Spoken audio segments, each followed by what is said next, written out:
আমরা এই সরকারকে সমর্থন করেছি, এই সরকার আমাদের আন্দোলনের মধ্যে দিয়ে এসেছে, তাই বলে এই সরকারের অপকর্মকে আমরা দায়ী হবে, এটা তো ঠিক কথা হবে। আপনাদের বিভাজনের কারণে ৭৫ তৈরি হয়েছিল, আবার আপনাদের ২৪-এর সমর্থনের পর এসে বাংলাদেশের মুক্তিযুদ্ধের সমস্ত স্মারকগুলো ধ্বংস হয়েছে। জাসদ হলো একটা brilliant product of Bangali nation. Ram নাই, সে অযোধ্যা নাই, সে অবস্থা।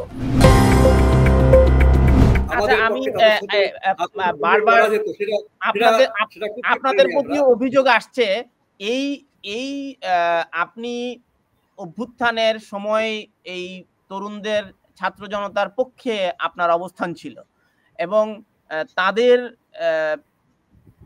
সরকারই এখন অন্তর্বর্তী সরকারের প্রধান প্রফেসর ডক্টর ইউনূসের নেতৃত্বাধীন সরকার, এবং আপনি এই সরকারকে সমর্থন দিয়েছেন।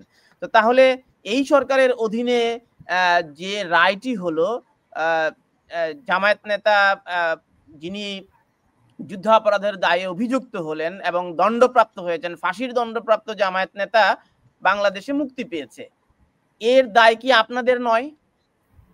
এইটা তো একটা আমি রাজনীতি সম্মত কথা হলো না। দেখুন, আমরা বঙ্গবন্ধুর নেতৃত্বে দেশ স্বাধীন করেছিলাম, কিন্তু বঙ্গবন্ধু নেতৃত্ব স্বাধীন করার কয়েক মাসের মধ্যেই তো আমরা ছাত্রলীগ বিদ্রোহ করলাম। তাহলে কি আমরা স্বাধীনতা করে ভুল করেছিলাম?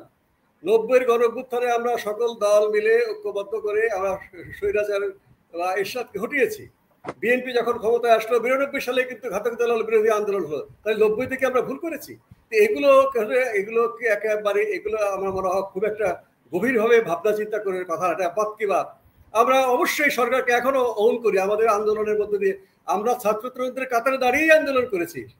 সমর্থন শুধু না, আমি নিজে ব্যক্তিগতভাবে বিশ্ববিদ্যালয় ক্যাম্পাস থেকে শুরু করে শাহবাগ বলুন, প্রেস ক্লাব, সব জায়গায় আমি ব্যক্তিগতভাবে উপস্থিত ছিলাম। আমাদের দল উপস্থিত ছিল, আমাদের ছাত্র সংগঠন উপস্থিত ছিল। কিন্তু আমার ছাত্র সংগঠনের নেতাই কিন্তু প্রথম যে মিছিলটা ঢাকা বিশ্ববিদ্যালয় ক্যাম্পাসে এই আজহার সাহেবের মুক্তির প্রতিবাদে হয়েছে, সেখানে কিন্তু আমার ছাত্র সংগঠনের প্রতিনিধি ছিল। কাজেই আমরা এই সরকারকে সমর্থন করেছি, এই সরকার আমাদের আন্দোলনের মধ্যে দিয়ে এসেছে, তাই বলে এই সরকারের অপকর্মকে আমরা দায়ী হবে, এটা তো ঠিক কথা হলো না। এটা গণতান্ত্রিক রাজনীতিতে আপনি একটা পয়েন্টে সমর্থন করবেন, আরেকটা পয়েন্টে আপনি বিরোধিতা করবেন, আর এটা তো হচ্ছে নিরপেক্ষ নির্দলীয় সরকার। এই সরকারে তো আমাদের অংশগ্রহণ নেই, আমরা সমর্থন করেছি, বা ফজলু ভাইয়ের দলের অংশগ্রহণ নেই। একটি নবগঠিত দল ব্যাকডেট দিয়ে তারা এই সরকারের অংশগ্রহণ হয়েছে। ব্যাকডেটে দেওয়া একটা দল ছাড়া আর কোনো দল তো বলতে পারবে না যে আমরা এই সরকারের অংশীদার হয়েছি। কাজেই আজকে সরকার যে ৭০-এর দশকে আপনাদের যে জাসদের উত্থান, যেই স্বপ্ন নিয়ে মূলধারার রাজনৈতিক বন্দোবস্তের প্রতি অনীহা প্রকাশ করে আপনাদের নতুন বন্দোবস্তের রাজনীতি আপনারা শুরু করেছিলেন, তাহলে ২৪-এর এই তরুণরা যে নতুন বন্দোবস্ত শুরু করেছে, তখনও আপনারা এই ৫০ বছরে কি নতুন বন্দোবস্ত করতে পারলেন না, যে নতুন বন্দোবস্ত আরেকটা ২৪-এ করতে হলো? হ্যাঁ, একটা দুঃখজনক বিষয়। ২৪-এ গণঅভ্যুত্থানের পরে বিশেষ করে ছাত্র তরুণদের প্রতি আমার নিজেরই খুব আশাবাদ ছিল যে তারা বলেছে যে তারা বিভাজন চায় না। তারা আওয়ামী লীগকে দোষারোপ করেছে, তারা বাইনারি বিভাজন করেছে, তারা বিভাজন চায় না।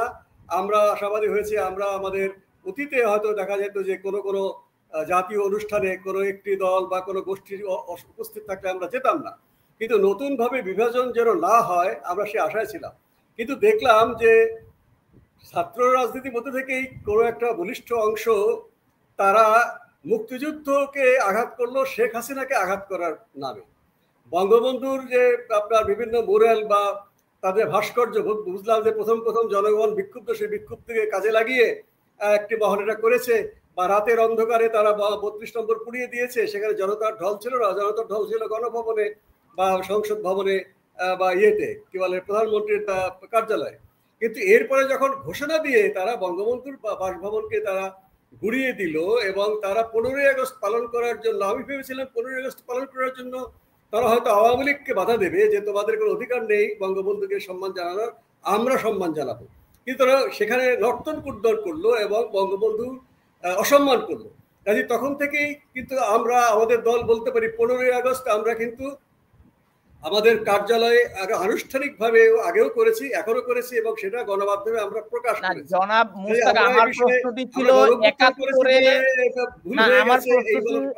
আমার প্রশ্নটি হচ্ছে আপনাদের নতুন বিপ্লবের যে বন্দোবস্ত আপনারা ৭০-এর দশকে করেছেন এবং ৭৫-এ এসে আপনারা যে বঙ্গবন্ধু শেখ মুজিবুর রহমানের হত্যাকাণ্ডের একটা প্লট তৈরি করেছিলেন, তখনও আপনাদের রাজনীতি নিয়ে বিতর্ক রয়েছে।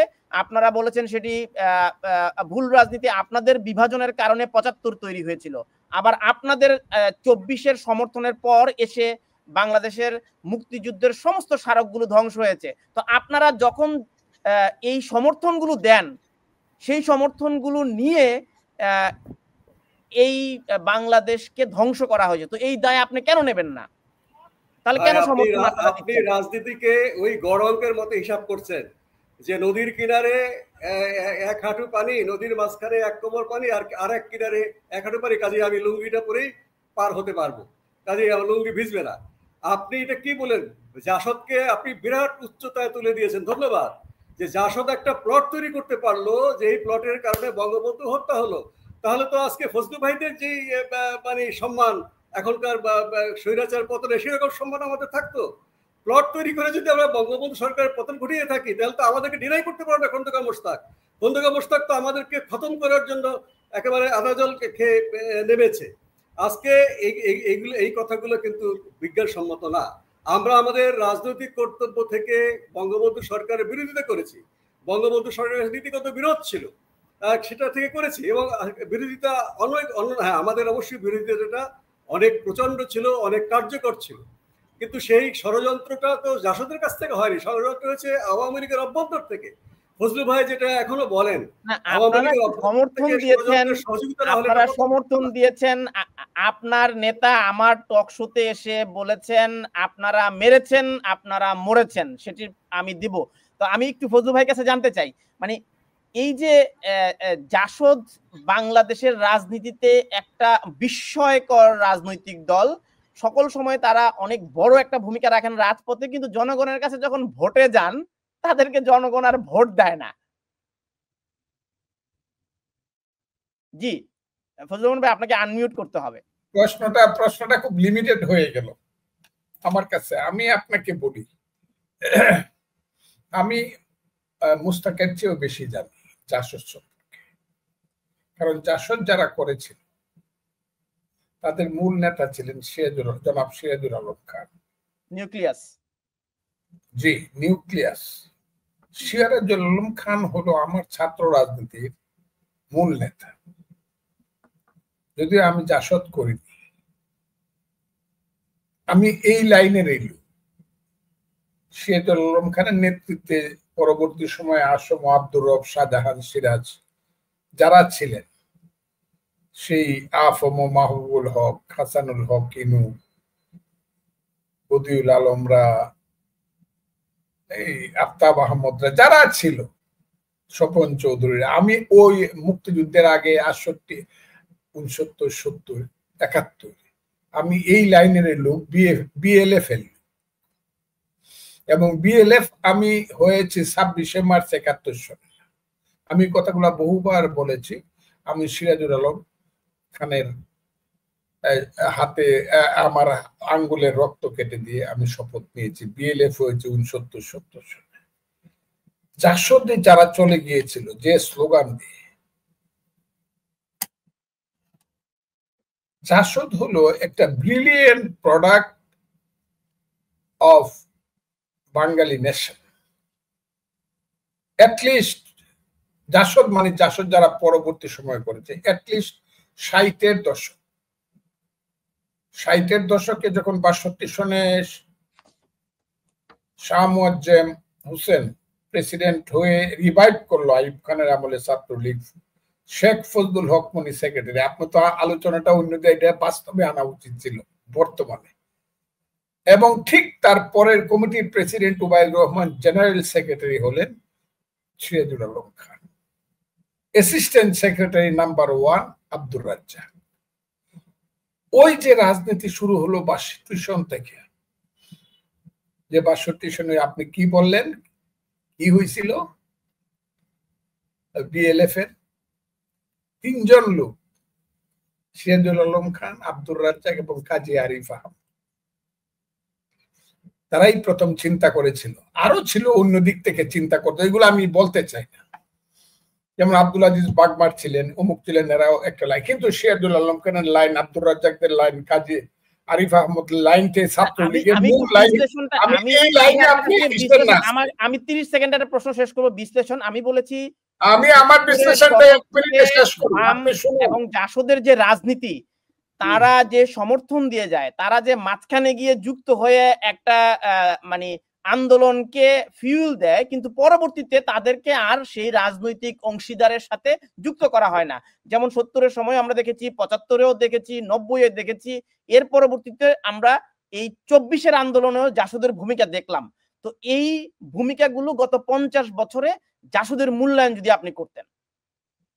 আমি জাসদের মূল্যায়নটা এটা করতে, জাসদ আর এখন যে জাসদ হয়েছিল, হ্যাঁ, যে